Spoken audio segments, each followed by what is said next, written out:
Old ট্রাফোর্ডের এই টেস্টটা ভারত বাঁচিয়ে ফেলল এবং সেটাও প্রায় অনায়াসে। মানে এরকম একটা অবস্থায় যে ম্যাচটা শেষ হবে তা ভাবা যায়নি। অন্তত পক্ষে যখন আপনি চতুর্থ দিনের ফার্স্ট সেশনটার কথা চিন্তা করবেন, ভারতের প্রথম ওভারে 2 উইকেট পড়ে গেল, হাতে 5টা সেশন বাকি রয়েছে এবং 311 রানে ভারত পিছিয়ে প্রথম ইনিংসে। ওই অবস্থা থেকে ভারত যেই প্রতিরোধের শুরুটা করেছিল চতুর্থ দিনের শেষ 2 সেশনে কোনো উইকেট হারায়নি। পঞ্চম দিনে গিয়েও সেই ধারাবাহিকতা তারা ধরে রেখেছে এবং ইংল্যান্ডকে মোটামুটি খুব একটা চান্স না দিয়েই টেস্ট ম্যাচটা তারা ড্র করে ফেলেছে, এই পঞ্চম দিনেরও শেষ 2 সেশনে কোনো উইকেট না হারিয়ে। ভারত যে 311 রানে পিছিয়ে ছিল, শেষ করেছে তারা 4 উইকেটে 425 রানে, যেইখানটাতে তাদের 2 অলরাউন্ডার রবীন্দ্র জাদেজা এবং ওয়াশিংটন সুন্দর দুইজনই সেঞ্চুরি করে অপরাজিত। তার আগে সেঞ্চুরি করেছেন শুভমান গিল, শুধুমাত্র কেএল রাহুল সেঞ্চুরির 10 রান আগে আউট হয়ে গেছেন 90 রানে। তিনি সেঞ্চুরি করলে স্কোর কার্ডটা দেখতে আরও বোধহয় ভালো লাগতো যে ভারতের প্রথম 2 জন 0 রানে আউট হয়েছেন, তারপরে যারা ব্যাটিং করেছেন তারা সবাই সেঞ্চুরি করেছেন। সেটা হলো না, কেএল রাহুল মাত্র 10 রানের জন্য 90 রানে তিনি যখন আউট হয়ে গিয়েছেন। তারপরও ভারত এটা একটা অপূর্ব অনবদ্য প্রতিরোধের গল্প লিখেছে ওল্ড ট্র্যাফোর্ডে। ইতিহাসের যেই চ্যালেঞ্জ দিয়েছিল বেন স্টোকস, সেই চ্যালেঞ্জে তিনি জিততে পারলেন না। ওল্ড ট্র্যাফোর্ডে এর আগে কখনোই কোনো ক্যাপ্টেন টস জিতে আগে বোলিং নিয়ে ম্যাচ জেতেনি। ইংল্যান্ড খুব কাছাকাছি গিয়েছিল বলে মনে হয়েছিল অন্তত পক্ষে চতুর্থ দিন ফার্স্ট সেশন শেষে, কিন্তু ম্যাচের শেষ 5টা সেশন ভারত অসাধারণ ব্যাটিং করে ম্যাচটা ড্র করে ফেলল। এই যে পঞ্চম দিনে ম্যাচটা ড্র হলো, তাতে মোমেন্ট অফ দ্য ডে কোনটা সেটা নিয়ে তো আলোচনা করেছি। আর অ্যান্ডারসন টেন্ডুলকার টেস্ট সিরিজে 4 টেস্ট শেষেও এখনো ইংল্যান্ড 2-1 ব্যবধানে এগিয়ে রয়েছে। ওভালের লাস্ট টেস্টে আসলে সিরিজটা ডিসাইড হবে এখন।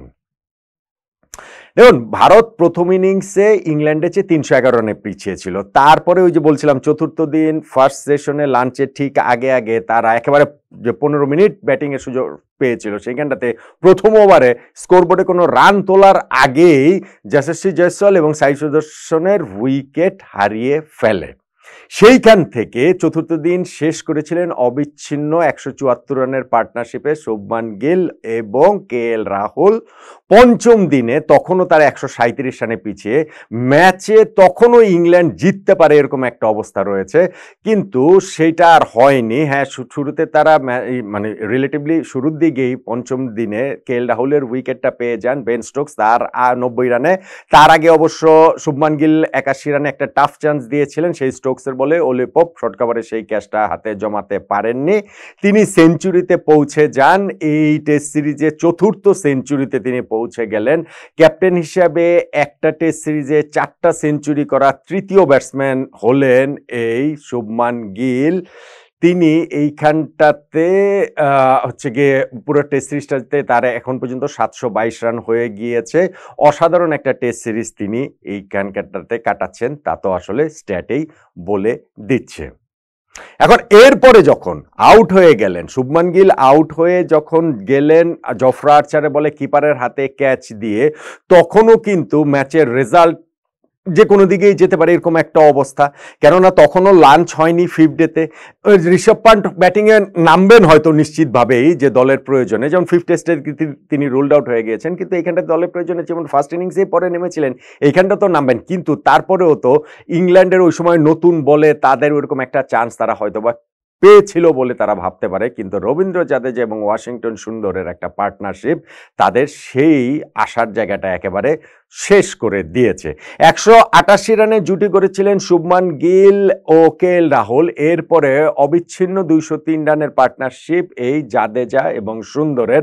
বরং ম্যাচের শেষ দিকে গিয়ে একটা এন্টি ক্লাইম্যাক্স হয়ে গিয়েছে, কেননা লাস্ট আওয়ারে যখন খেলা, তো যখন দুই দল চাইলে ড্র মেনে নিয়ে খেলাটা শেষ করে দিতে পারে, ইংল্যান্ডের ক্যাপ্টেন বেন স্টোকস তখন ড্র অফার করেছিলেন, কিন্তু ভারত সেই ড্র মেনে নিতে রাজি ছিল না। তারা ড্র মানেনি এবং মানবেটা কেন, কেননা রবীন্দ্র জাদেজা তখন 89 রানে নট আউট আউট, ৮০ রানে নট আউট, ৮০ না ৮১ রানে নট আউট, তখন ওয়াশিংটন সুন্দর। সো তারা সেঞ্চুরি করবেন না, মানে এই সেঞ্চুরি তো একটা মাইল ফলক, সেইটা তো হচ্ছে গিয়ে একটা অর্জন। আর ইংল্যান্ডের বোলারদের আরও একটু টায়ার্ড করে দেওয়া ওভাল টেস্টের আগে, সেইটাও হচ্ছে গিয়ে বোলার ফিল্ডারদের, সেটাও একটা ব্যাপার রয়েছে। ফলে ইংল্যান্ড এই জায়গাটাতে একটুখানি পঞ্চম দিন একটু উত্তেজনা মাঠে গড়িয়েছে যদি আমরা বলতে পারি যে ওই জায়গাটাতেই। এবং তারপরে ইংল্যান্ড ওই হ্যারি ব্রুক এবং জো রুটকে দিয়ে বোলিংটা করিয়েছে, এই দুজনেই সেঞ্চুরি তুলে নিয়েছেন এবং অসাধারণ একটা টেস্ট সিরিজ এই জায়গাটাতে রবীন্দ্র জাদেজার কাটছে, তিনি সেঞ্চুরিটাই তুলে নিলেন। আগের দুইটা টেস্টে 4টে ইনিংসে যিনি 50 করেছিলেন, আর ওয়াশিংটন সুন্দর তার ক্যারিয়ারে প্রথম টেস্ট সেঞ্চুরিটা তুলে নিলেন। ফলে ভারত এইখানটাতে যখন দুইজনেরই যখন সেঞ্চুরি হয়ে গেল, তারপরে খেলাটা ড্র হয়ে গেছে, ড্রটা তারা মেনে নিয়েছে। 143 ওভার ব্যাটিং করে ভারত এইখানটাতে 425 রান করেছে। বেসিক্যালি প্রথম ওভারেই তারা দুটো উইকেট হারিয়েছে, তার মানে পরের 142 ওভারে ইংল্যান্ড ভারতের মাত্র 2টা উইকেট নিতে পেরেছে। হ্যাঁ, ওই চতুর্থ দিন বিকালবেলা, মানে চতুর্থ দিন পুরোটা সময় আসলে বেন স্টোকস আর বোলিং করতে পারেনি, তার বোলিং ফিটনেস নিয়ে একটা কনসার্নের জায়গাতে রয়েছে, সেই 63 ওভার করতে পারেনি। পঞ্চম দিন তিনি সেই এফোর্ট দিয়ে বোলিং করেছিলেন, তার শোল্ডারের ট্রাবলটা বোঝা যাচ্ছিল, পায়ের ক্র্যাম্পের ওই জায়গাটাও বোঝা যাচ্ছিল, তারপরেও তিনি ওই মানে টানটা বোঝা যাচ্ছিল, তারপরে তিনি চেষ্টাটা করেছেন, কিন্তু আসলে ভারতের এই দারুণ ব্যাটিংয়ের জবাব ইংল্যান্ডের সামনে ছিল না। মোমেন্ট অফ দ্য ডে আপনি এই যে দুইটা পার্টনারশিপের দুইটাকে বলতে পারেন, কিন্তু আমার কাছে মনে হয় যে কোনো একটা জায়গায় ইংল্যান্ডের একটা ওপেনিং ক্রিয়েট হলেও হতে পারতো, একটা মোমেন্ট ছিল আসলে পঞ্চম মিনিটে। সেটা কোনটা? সেইটা হচ্ছে গিয়ে কেএল রাহুলকে যখন তারা আউট করেছে বেন স্টোকস, তারপরে গিয়ে শুভমান গিলকে আউট করলেন জফরা আর্চার, ক্রিজে এলেন রবীন্দ্র জাদেজা, এবং রবীন্দ্র জাদেজাকে ভেরি ফাস্ট বলেই কিন্তু তিনি চান্স দিয়েছিলেন স্লিপে। জো রুট সেই ক্যাচটা ফেলে দেয়। জো রুট যদি সেই ক্যাচটা ধরতে পারেন, তাহলে ইন্ডিয়ার 5 নাম্বার উইকেট পড়ে যায় লাঞ্চের আগে আগে। ঋষভ পান্ট ওইখানে তিনি হাফ ফিট ক্লিয়ারলি বোঝা যাচ্ছে, এবং তখন কিন্তু 2টা সেশন বাকি রয়েছে। ওই জায়গাটাতে ইংল্যান্ডের পক্ষে ম্যাচের রেজাল্টটা এলেও আসতে পারতো, মানে শেষ পর্যন্ত গিয়ে 4 উইকেটেই তারা আর উইকেটই হারায়নি পরের 2টা সেশনে। ফলে ওইখানটাতে যাতে যা আউট হয়ে গেলে যে আবার ভীষণ অন্যরকম কিছু হতো, সেটা হয়তো আপনি মানবেন না, কিন্তু টেস্ট ক্রিকেটটা তো আসলে এইরকমই। ওই ওপেনিংটা পেয়ে গেলে ইংল্যান্ডের পক্ষে এই টেস্ট ম্যাচ জয়টা আসলে সম্ভব ছিল বলে আমার কাছে মনে হয়। কিন্তু hats off to Indian batsman, specially Shubman Gill, specially KL Rahul, এবং আরো বিশেষ করে স্পেশালি ওই অলরাউন্ডার ওয়াশিংটন সুন্দর এবং রবীন্দ্র জাদেজা, 4 জনের মধ্যে 3 জনই সেঞ্চুরি করেছেন।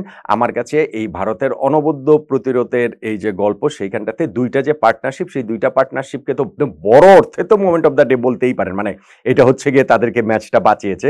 কিন্তু ওই যে ছোট্ট করে নিয়ে আসলে যদি মোমেন্ট অফ দ্য ডে বলি, তাহলে আমার কাছে মনে হয় রবীন্দ্র জাদেজার ওই ভেরি ফাস্ট বলে, জফরা আর্চারের বলে যখন ক্যাচটা ফেলে দিলেন জো রুট, ওইখানে বোধহয় ইংল্যান্ডের জয়ের সম্ভাবনাটাও আসলে তিনি ফেলে দিয়েছেন। ওইটাইতে আমার কাছে মোমেন্ট অফ দ্য ডে। অসাধারণ এই টেস্ট ম্যাচটার, অসাধারণ এই টেস্ট সিরিজটার, এপিক এই সিরিজের লাস্ট টেস্ট ওভালেই আসলে সিরিজটা ডিসাইড হবে অ্যান্ডারসন টেন্ডুলকার টেস্ট সিরিজের।